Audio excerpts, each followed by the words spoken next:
Hello, I am Tova. I'm a life coach, I'm a special needs mom and a former project manager in the city, and this is Tova Redmo Life Coach. Welcome back. I hope you are all well. Life. Oh, I'll just end there, shall I? Life. Life has a tendency to throw curveballs at us sometimes. I have received some spectacular curveballs. Some that have hit me so hard in the head that my ears have been ringing for months to come. I think I have probably been the engineer or the pitcher of some of the curveballs that life has thrown at me, and for some I've been the batter desperately trying to control where that ball is going next and completely and utterly failing. And well, I'm going to give up on the sports metaphors here because I'm not a very sportsy person and I will probably just make an absolute fool out of myself. This particular curveball that I'm telling you about today, it actually occurred quite some time ago. And it had to do with being put on performance review and completely changing direction in my corporate career and how that happened. So I began my corporate career in sales, first in recruitment and then in business-to-business sales. And I have a personality that really lends itself to sales in so many ways. I'm outgoing, I'm chatty, I like talking to people and talking to strangers, and I'm open and welcoming and all of those kinds of things. But where my personality perhaps didn't lend itself so well to this is that I actually lacked belief in myself as a salesperson. I hustled a lot. I did all the training and then some, and I had sort of my how to be a salesperson book, and I was following it almost religiously and ticking things off. But I lacked belief in myself, and as a direct result of that, my clients kind of lacked belief in me as well. And when your clients don't believe in what you're selling, you don't perform all that well selling. And inevitably, I was put on performance review.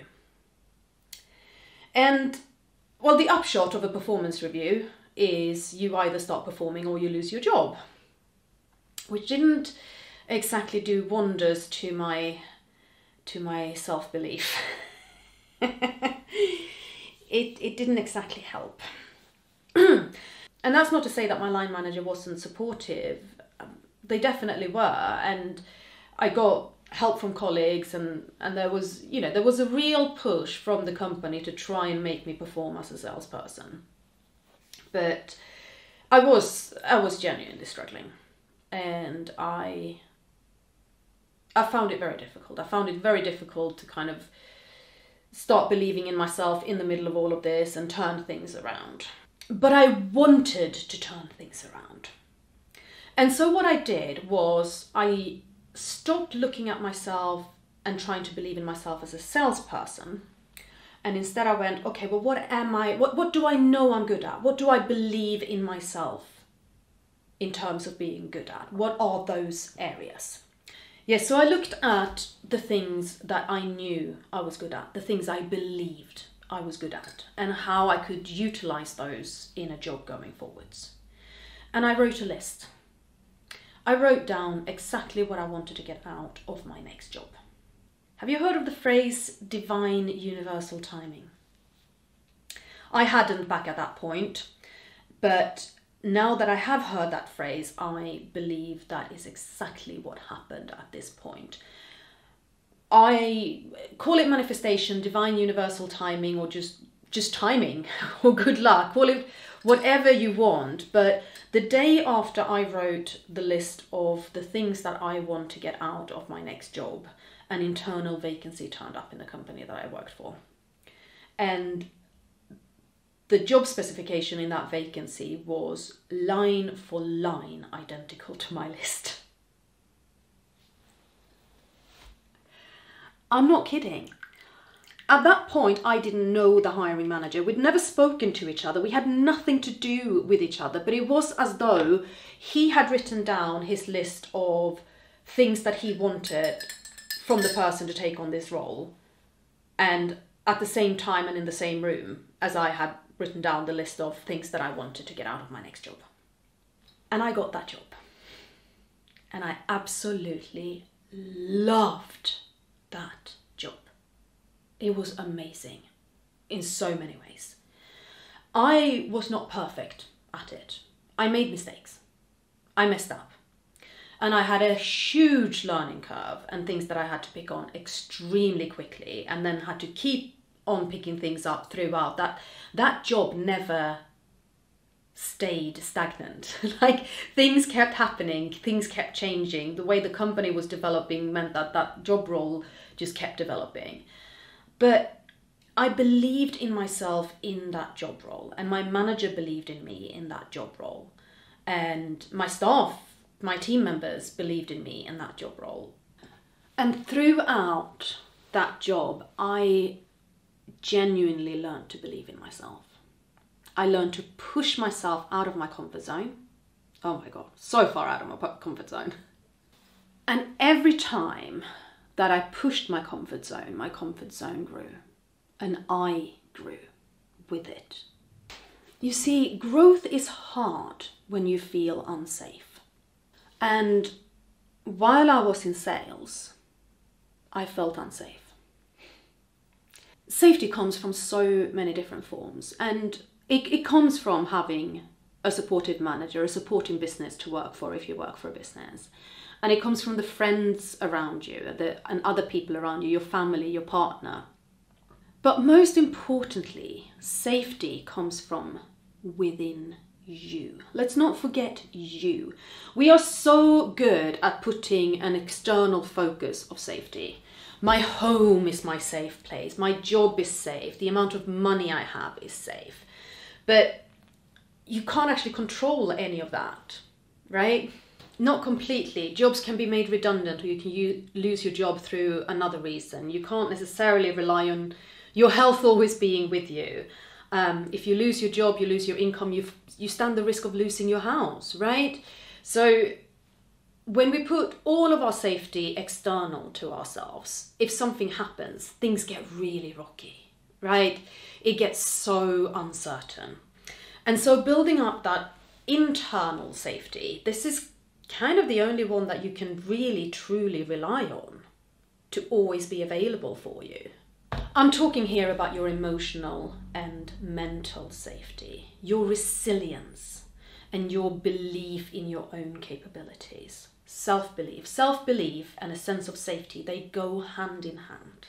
And when you just know that you can do anything, then growth becomes exponential, because there is nothing stopping you. There is nothing holding you back. There is nothing that can shake the ground you stand on, because you know, you have that self-belief. You have that sense of safety and grounding in yourself. And what I did all those years back in time, when I completely changed the direction of my corporate career, was I managed to create for myself a place in which I could build belief in me and build that sense of safety.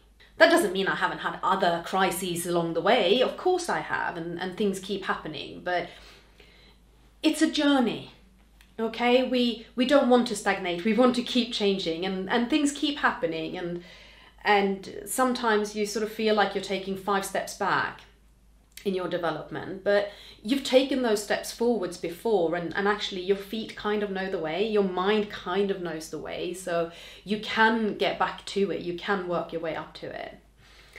And I think now we're in a time where we are made to feel so unsafe and so uncertain, but by a lot of things around us. I think the whole COVID scenario, when we were put in lockdown and we were made to be scared of our fellow neighbours, and we were cut off from our family and from all the people that we actually need in our lives. We need physical contact, we need social contact, we need other humans in our lives. We are pack animals in that way, and our nervous systems need this in order to function optimally. And we were taken away from that, and we were made to be scared of that. And now we're looking at cost of living crisis, energy crisis, war in Europe, right? It's too close. All of these things that media are just feeding danger our way right now, and I don't like it. I think it's extremely irresponsible of mainstream media, bad mainstream media. But again, it's so important to find the areas where you do feel safe. Because the more you have areas of safety within yourself and within your closer circle, I mean, I'm not saying you shouldn't place some of your safety in other people and some of your safety in the house you live in and the job you have. Like, absolutely place some of your safety in that. But don't forget yourself, that you need that safety within yourself as well. Because we are being bombarded with so many horror stories that we need a foundation to stand on so that we can fight back, if nothing else, so that we can push back and say, this is not okay, this is not what we're gonna do. Yeah. So I did create for myself a sense of safety. I created a space in which I could grow my self-belief, and as that self-belief grew, I grew, and the more I grew, the more my self-belief grew, and I have that to fall back on. I've had so many other curveballs, and I'm going to tell you about a few of them in other episodes. So many other curveballs that have really shook my foundations, but the foundations are fairly solid. They don't break that easy. And so I can end up in a situation where it feels like I've lost all of it, but actually when I stop, when I think, when I place my feet on the ground, when I start feeling what I'm standing on, I haven't lost it all, and I can get it back. And so I invite you to work on your self-belief, to look at yourself and say, what am I good at? Where do I really shine? And if you struggle to think of things for yourself, then think, what do my friends say about me? It's very easy to kind of brush off for yourself. Oh, it's nothing special. Oh, I'm not really that good. What you're doing is special. What you're doing is good. You have areas in your life where you are an outstanding example of genius, even if you don't feel very comfortable looking at that and flagging that up for yourself, but you definitely do. So look at them, write them down, and start celebrating yourself, start thanking yourself for everything that you do, and start building that unshakable belief in you, because you've got it, I promise you. And it might take a while. And let it take a while. Let it be a piece of work that you go back to, that you return to regularly. Not just once and then forgetting about it, but maybe once a week or once a day for a while. Just to keep cementing into your brain, I am actually good at this. Because your brain is going to be very fond of pointing out all of your mistakes and all of the things you're bad at. And that doesn't help anyone, least of all you. So you need to push your brain out of its comfort zone a little bit and go, no, brain, come on, let's not look at the bad things, let's look at the good things. Here, this is what I do, this is what I'm good at. That's what I invite you to do today. So that's it for today's episode. I hope I gave you something to think about. Pop in the comment box below something you are good at, something that you can celebrate about yourself, or several things. Even better if it's several things. Subscribe if you haven't already subscribed. Share this vlog with your friends and family and social media networks if you feel that you have people out there who benefits from hearing it. And I will be back soon with further stories about my life and things that I've had to maneuver. See you again very soon. Bye.